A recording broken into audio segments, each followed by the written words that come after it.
Salut à tout le monde, j'espère que vous allez tout bien et aujourd'hui on va découvrir ensemble la ville de Pisa en Italie. Donc on est ici, partie plus ou moins centrale de l'Italie, centre-nord de l'Italie, dans la région de la Toscane. Donc on est ici, plus précisément. Donc la ville se trouve en effet pas trop loin de Florence, pas trop loin de Lucca, pas trop loin de la mer. Et aussi le fleuve Arno passe à travers la ville. Et ici il y a les surnommés Monti Pisani, donc ce sont des montagnes. Et ici il y a la mer. Donc on peut comprendre déjà la position plutôt stratégique de la ville et pourquoi la ville a été très importante dans le passé. Donc le nom Pise, on pense que vient d'un mot étrusque des anciennes de la population des Étrusques qui signifie bouche, donc embouchure du fleuve. Pourquoi ça? Parce que en effet la ville se trouve pas seulement le long du fleuve Arno, mais aussi pas trop loin de l'embouchure du fleuve Arno à la mer. Donc oui, et la ville a été fondée très probablement aussi même par les Étrusques. Après, avec les Romains, il y avait un port très important le long de la mer qui était très important pour les navires.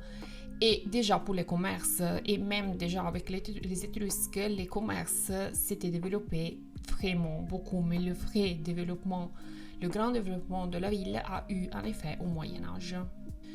Dans le XIe siècle, la ville de Pise était la capitale d'une république, donc la ville était vraiment une république autonome, Repubblica di Pisa, République de Pise, qui était aussi surnommée une des républiques de la mer de l'Italie. Il y en avait des autres. Il y avait par exemple la République de Genova, la République de Venise et la République de Amalfi.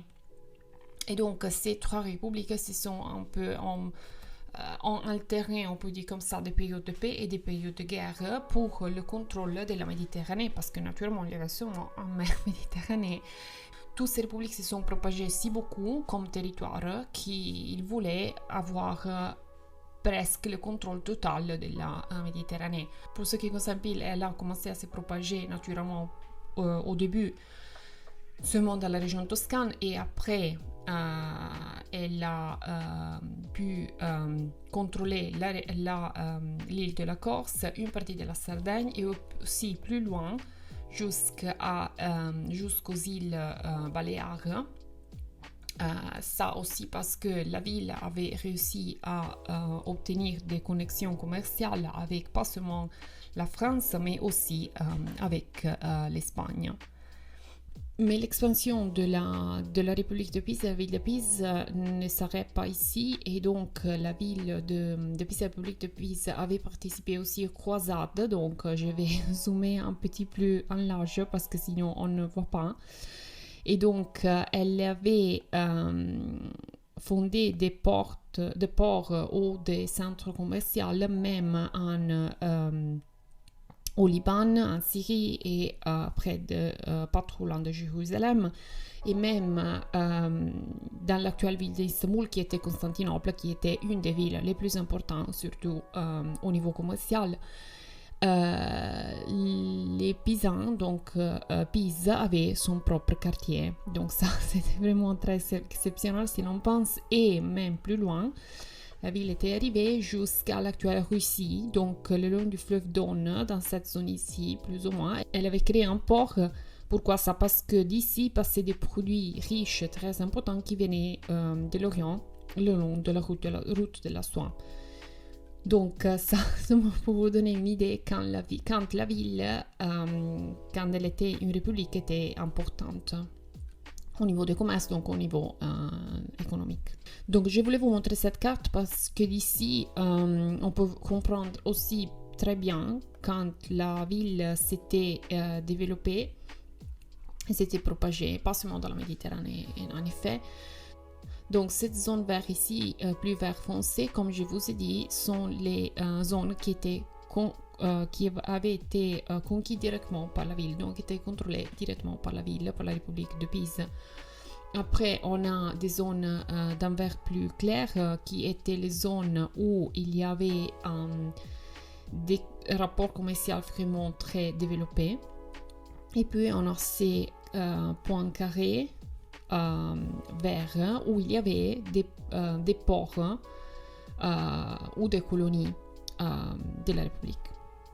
Alors, à Pise aussi, comme dans beaucoup de villes italiennes, il y avait des murs. Donc, les murs avaient été, les premiers murs avaient été bâtis très probablement sous les Romains. Après, dans la première partie du Moyen-Âge, on avait bâti des autres murs. Et après, sous la République de Pise, donc au XIIe siècle à peu près, on avait réalisé des autres murs. Aujourd'hui, la plupart des murs qu'on voit, il y en a 3 km encore pour une hauteur environ de 11 mètres, des murs donc plutôt hautes en effet. Et donc la plupart des murs qu'on voit aujourd'hui remontent à cette période. Donc ce sont les murs qui avaient réalisés par la République de Pise. Je voulais vous montrer un petit peu où on peut voir ces murs. Il y a aussi beaucoup de tours et de portes qui sont arrivées jusqu'aujourd'hui presque intactes. Et Pise est un cas plutôt exceptionnel en Italie. Pas seulement des murs qui sont arrivés juste aujourd'hui presque intacts, comme on a vu aussi déjà dans des autres villes italiennes, mais si anciennes. Donc oui, il y a des autres villes italiennes avec beaucoup de murs, mais qui ne sont pas si anciennes en effet. Aussi, comme on a vu dans des autres villes, une chose très intéressante est qu'en effet, il y a des routes modernes, des routes d'aujourd'hui qu'on cherchait de suivre la route des murs anciennes. Donc, ça, on le voit très clairement de la carte ici. Donc, celle-ci à gauche, je vous ai mis cette carte ici à gauche pour vous montrer très clairement où sont les murs aujourd'hui. Et à propos de ça, il y a aussi un surnommé camminamento, donc on peut en effet se promener au sommet des murs sur tout le parcours de mot. Ça est vraiment aussi incroyable qu'on peut faire ça. Et oui, donc ça est le parcours. Ici, on voit ici, la forme n'est pas si différente. Donc, ces-ci sont les routes modernes à droite. Donc, à gauche, vous voyez les murs. À droite, vous voyez la carte.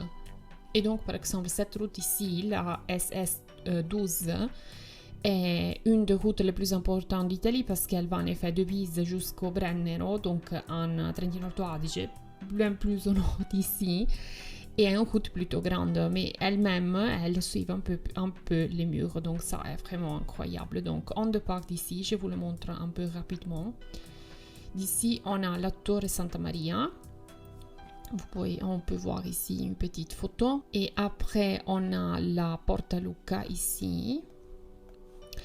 Et après, on peut continuer. Donc, ça, c'est le parcours. Ici, on a la Torre Piezometrica. C'est ici.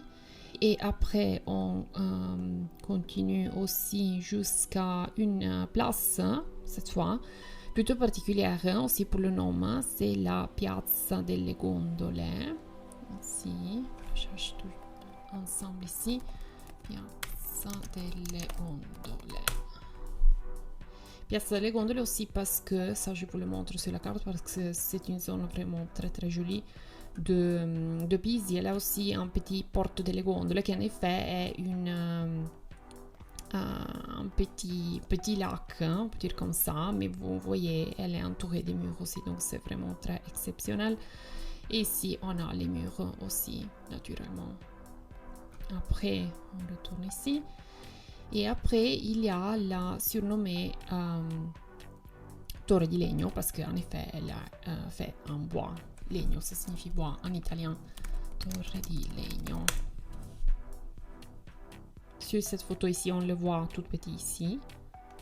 Et elle se trouve en effet ici, pas trop loin du fleuve Arno. Donc, ces vidéos étaient en effet seulement une petite introduction de Pise. Sur la prochaine vidéo, j'irai vous montrer la part la plus connue de Pise, en effet, c'est-à-dire le Campo dei Miracoli, où se trouve la tour de Pisa aussi, naturellement. Et oui, mais donc oui, j'espère que cette vidéo vous a plu. Rappelez-vous de faire comme ça, de vous inscrire à mon channel YouTube et oui, si vous avez des suggestions, si vous voulez voir des autres villes, dites-le moi. Et sinon, on se voit avec le prochain vidéo où on va explorer ensemble le Campo dei Miracoli de Pise. Et oui, merci beaucoup. À la prochaine. Ciao, ciao.